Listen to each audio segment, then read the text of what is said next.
নমস্কার, ব্রেকিং বাংলায় আপনাদের স্বাগত। আমি জয়ন্ত মজুমদার। রবিবার দিন নেতাজি ইন্ডোর স্টেডিয়ামে অমিত শাহ বক্তৃতার শুরুতে যখন সম্বোধন করেন, মঞ্চে যারা ছিলেন সেই শুভেন্দু অধিকারীকে সম্বোধন করার সময় তিনি একটু তোল্লাই দিয়েছিলেন। তিনি বলেছিলেন যে শুভেন্দু অধিকারী বিরোধী দলের নেতা, তিনি বিধানসভায় দাঁড়িয়ে উঠলেই হচ্ছে মমতা বন্দ্যোপাধ্যায় ভয়ে কাঁপেন। তো এইটার পরে যে রিয়াকশনটা হয়েছিল, আমি কেন কালকে করেছিলাম ভিডিওটা, যে পদ্মবনে কাদা ছোড়াছড়ি শুরু হয়েছে। তো সোমবার দিন সকালে দিলীপের অনুগামীরা তাদের একটি পেজ আছে, ফেসবুক পেজ বেঙ্গল রাইজিং, দেখবেন বেঙ্গল রাইজিং এর পেজে কভার ফটোটা হচ্ছে দিলীপ ঘোষের সম্প্রতি যে তিরঙ্গা যাত্রা, মেদিনীপুরে একটি তিরঙ্গা যাত্রার ছবি, এবং পুরো পেজটা আপনারা দেখলে বুঝতে পারবেন যে অ্যান্টি তৃণমূল কথাবার্তা, আর চাইনা তৃণমূল, এইসব ধরনের কথা। তো সেই পেজে হচ্ছে তারা একটি পোস্ট করলেন, আপনারা আমি কালকে দেখিয়েছিলাম, তবু আরেকবার আপনাদের স্মরণ করে দিই। আজকে একটা নতুন জিনিস আপনাদের দেব, সেটা দেখলে বুঝতে পারবেন যে শুধু এবার দিলীপ অনুগামীরা নয়, এবার সুকান্ত শিবিরও নেমে পড়েছে হচ্ছে শুভেন্দু অধিকারীর বিরুদ্ধে। এবং কেন থাম্বনেল করেছি আমি, সেটাও আপনারা দেখতে পাবেন, একটু অপেক্ষা করুন। তো দিলীপের অনুগামীরা সোমবার দিন সকালে বিজেপি সমর্থকদের বিভিন্ন গ্রুপে ওই পোস্টটা হচ্ছে ছড়িয়ে দিয়েছিলেন। ফেসবুকে তারা যেটা লিখেছিলেন কিছুই না, ওটা হচ্ছে 2019 সালে শুভেন্দু ইফতারে গিয়ে একটি পোস্ট করেছিলেন, সেটাকে রিপোস্ট করে তারা লিখেছিলেন যে 2019-এ যখন বিজেপির পশ্চিমবঙ্গে উত্থান হচ্ছিল, তখন এই মহাশয় ইফতারে ব্যস্ত ছিলেন আর বিজেপি কার্যকর্তাদের উপর আক্রমণ করেছিল। এখন সে হঠাৎ বিজেপিতে এসে মহাসনাতনী ব্র্যাকেটে নট হিন্দু। আমাদের পূর্বপুরুষরা বলেছেন যে নতুন নতুন বেশি কয় আল্লাহ আল্লাহ।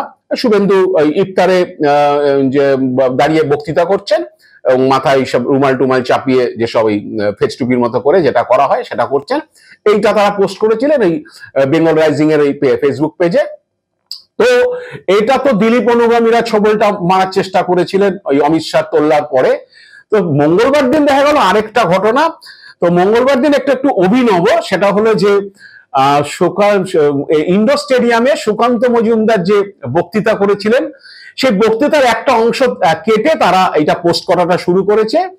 এবং হচ্ছে যে আমি সুকান্ত মজুমদারের বক্তৃতাটা আপনাদের শুনিয়ে দিই একটু প্রথমে, যে তিনি কি বলেছিলেন, যে বিশেষ করে মানে তৃণমূল থেকে আসা বিজেপি নেতাদের সম্পর্কে একটু শুনে নিন যে সুকান্ত মজুমদারের বক্তব্যটা।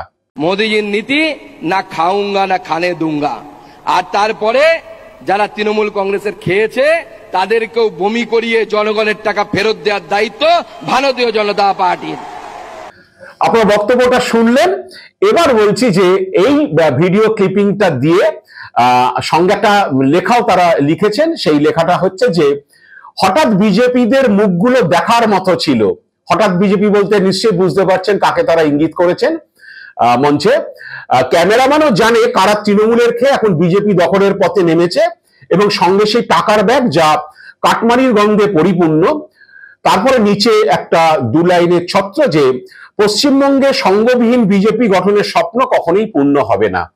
তো এবার বুঝতেই পারছেন যে ওই বমি করানোর ব্যাপারটা সুকান্ত মজুমদার বলেছেন, তাতে প্রচন্ড উৎসাহিত দিলীপ শিবির এবং সুকান্ত শিবিরের লোকজন।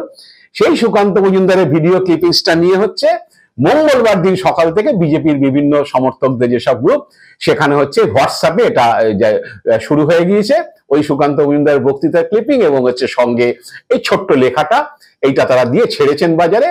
আসলে ব্যাপারটা হচ্ছে যে টার্গেটটা শুভেন্দু অধিকারী, কারণ হচ্ছে সুকান্ত মজুমদারকে নিশ্চয়ই জানেন যে সুকান্ত মজুমদারও সময় কি বলে শুভেন্দুর পাশে নেই, থাকতে হয়, দলে আছে, উনি বিরোধী দলের নেতা, উনি প্রেসিডেন্ট, তো একটু সখ্যতা রাখতেই হয়। কিন্তু মনের প্রাণে সুকান্ত মজুমদারের প্রচুর রিজার্ভেশন আছে, কারণ আপনারা জানেন যে 23 সালেই সুকান্ত মজুমদার একটা ইয়েতে গিয়ে, সেমিনারে গিয়ে, হরিপদ ভারতীর উপরে সেমিনারে গিয়ে হচ্ছে তিনি বলেও ফেলেছিলেন যে এলকে আদবানিজির নামে যখন অভিযোগ উঠেছিল, তিনি পদত্যাগ করে তারপরে আদালতের ক্লিন চিট নিয়ে এসে আবার পদে ফিরেছেন।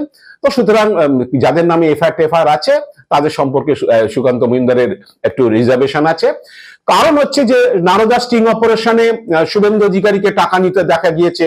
আপনারা দেখেছেন শুভেন্দু অধিকারী কাগজে মুড়ে সেই টাকা নিয়েছেন, এবং তারপরে তিনি একটা বক্তব্য রেখেছিলেন যেটাতে তিনি যে ওটা নিয়েছেন সেটাকে প্রমাণিত করে। আমি সেই ভিডিওটা আপনাদের শোনাবো একটু পরেই।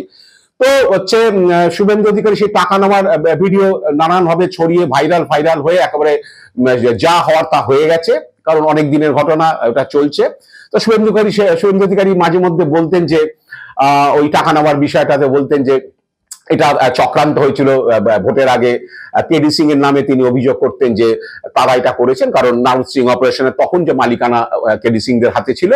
তো কেডি সিংরা নাকি এরকম তার বিরুদ্ধে বা তৃণমূলের নেতা মন্ত্রীদের বিরুদ্ধে, এমপি মন্ত্রীদের বিরুদ্ধে ষড়যন্ত্র করেছিল। তো লক্ষ্যটা অন্য একজনকে টার্গেট ছিল, যে তিনি নাকি কেডি সিংকে দিয়ে করিয়েছেন। যাই হোক, শুভেন্দু গুলো বলতেন, কিন্তু টাকা নেওয়ার ছবি তো শুভেন্দুকে দেখা গিয়েছে। এবং সেটা নিয়ে যখন এবার বিজেপি, কিন্তু এটা 2016 সালের অ্যাসেম্বলি ভোটের আগে বিজেপির পার্টি অফিসে এই নারদা স্টিং অপারেশনের ভিডিও দেখানো হয়েছিল, যেই বিজেপিতে এখন শুভেন্দু অধিকারী রয়েছেন।